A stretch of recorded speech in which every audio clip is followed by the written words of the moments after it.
Welcome, my friends, and let me regale you with a tale of love's unexpected twists and turns, where a dashing billionaire's path intertwines with that of a kind-hearted beauty. Enjoy the story.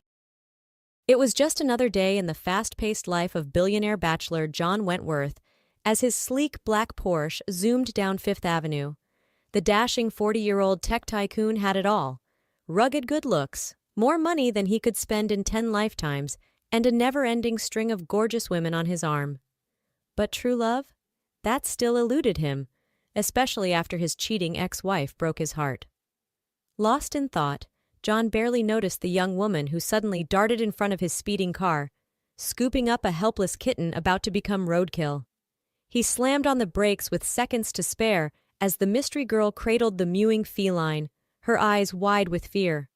"Are you insane? I could have killed you!" John shouted, leaping out to confront the jaywalker. But his anger melted as he gazed into her luminous green eyes. She was breathtaking, with flowing chestnut hair and delicate features that made his pulse race. "I'm so sorry, but I couldn't let the poor thing die," she said softly, stroking the purring kitten. "I'm Emily Rose." "John Wentworth," he replied, finding himself smiling. "Can I give you a ride somewhere? Make sure you're okay?"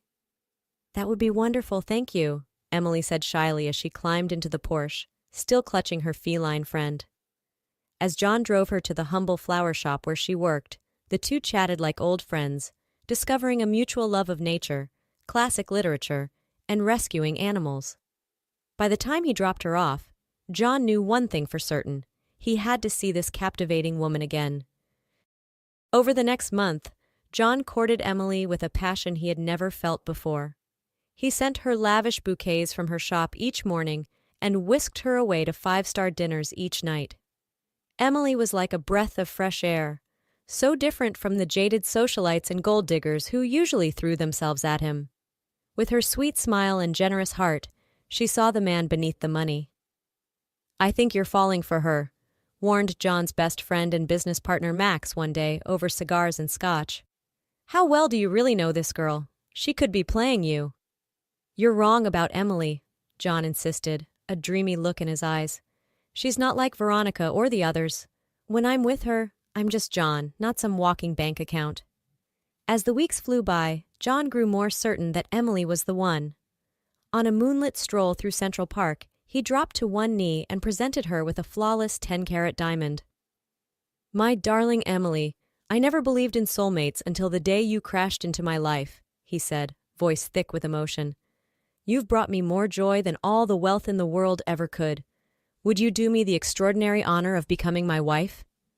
Tears streaming down her face, Emily nodded and threw her arms around him. Yes, 1,000 times yes," she cried, as John slipped the ring on her trembling finger. "I love you, John Wentworth, and I always will." The Wentworth Rose wedding was the social event of the season, with no expense spared. Emily was resplendent in a custom Vera Wang gown as she floated down the aisle of St. Patrick's Cathedral on her beaming father's arm. John thought his heart would burst with love and pride as he watched his bride approach. This was what happily ever after felt like. For the next 5 years, the newlyweds savored a storybook romance. Their Upper East Side penthouse was filled with laughter, especially after the arrival of their son Alexander. With his father's chiseled jaw and his mother's emerald eyes, little Alex was the light of their lives. Emily proved to be a devoted wife and mother, volunteering with children's charities and turning their house into a warm, welcoming home. But then John began to notice some changes in his once openly affectionate wife. Emily started taking secretive phone calls and disappearing for hours at a time, always with a vague excuse about meeting a girlfriend for lunch or shopping. At first, John tried to shrug it off, not wanting to come across as a possessive husband. But ugly memories of Veronica's infidelity began to surface. Was Emily cheating on him too? Desperate for answers, John made a call he never thought he'd make. "Nate, it's John," he said to the grizzled private eye who had caught Veronica red-handed. "I need you to tail Emily, find out where she's sneaking off to, but be discreet." For the next week, John was a nervous wreck as he waited for Nate's report, A part of him prayed that Emily would prove as virtuous and true as he had always believed. But his fears and doubts grew by the day, especially when his wife continued to evade his questions. What was she hiding? Late one evening, Nate called John and asked to meet at once.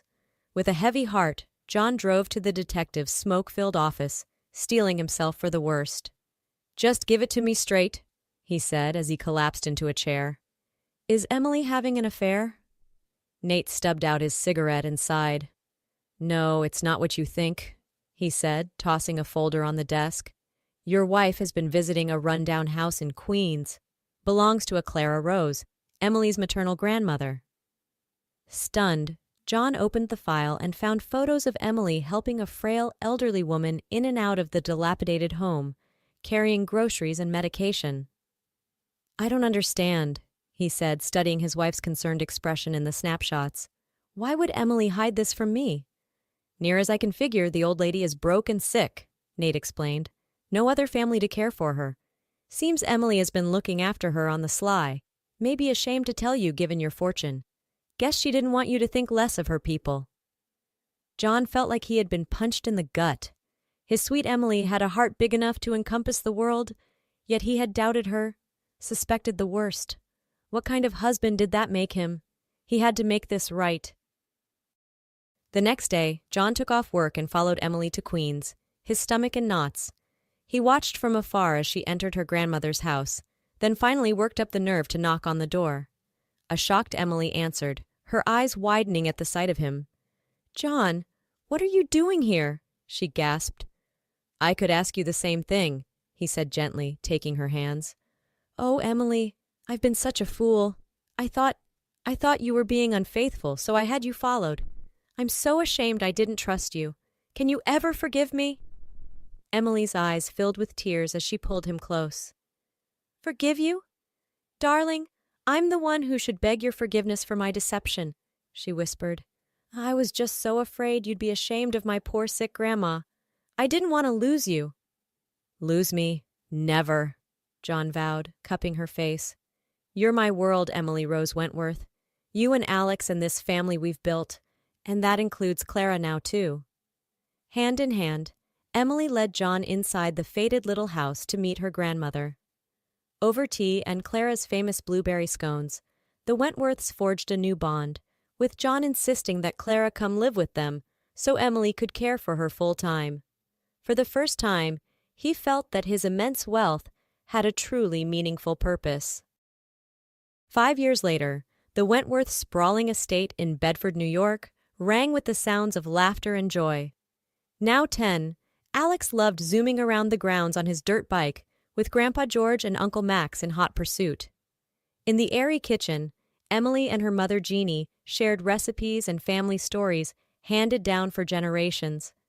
And in the sun-dappled living room, John sat with Clara, hanging on the family matriarch's every word as she reminisced about her late husband and their early days as young sweethearts. Though frail at 85, Clara's eyes still sparkled with wit and wisdom. "You know, Johnny, when my Emily first brought you around, I wasn't sure what to make of you," Clara confessed with a wry smile. "Thought you might be one of those rich fellas with no time for us little folks." "I'm ashamed to say you weren't entirely wrong," John admitted. "There was a time I let my suspicions get the better of me, doubted Emily's motives. But loving her, building this family together, .. taught me what really matters in this life." "She's a special girl, my Emmy," Clara said fondly. "Big-hearted, just like her grandpa. In a world full of takers, she's a giver through and through." John nodded, gazing out the window to where Emily was now chasing Alex and Max with a water gun, her laughter carrying on the warm breeze. "She certainly is," he agreed. "And I'll spend the rest of my days trying to be worthy of her love." That evening, as the sun dipped low over the hills, the extended Wentworth Rose clan gathered around the outdoor dining table for a feast of Clara's famous fried chicken and Jeannie's prize-winning apple pie. Clinking his glass, John stood to offer a toast. "To family," he said, eyes shining with emotion. "To the people who teach us how to love unconditionally, who see the best in us even when we can't see it in ourselves, and who remind us each and every day just how blessed we are. To family, the others echoed, smiling at one another with deep affection. As John looked around at the faces of his loved ones, his beaming wife, his tow-headed son, his warm new in-laws, and the grandmother who had welcomed him without judgment, he realized that he was the richest man in the world. Not because of the billions in his bank accounts or the companies in his portfolio, but because of the priceless treasure of this quirky, loving, utterly irreplaceable family. And to think it had all started with a stray kitten and a girl with a heart of gold. Funny how fate worked sometimes. But as John pulled Emily close and felt her contented sigh, he knew one thing for certain. He would never doubt his incredible luck or his wife's love again. Come what may, the Wentworths would face it as they did everything, together,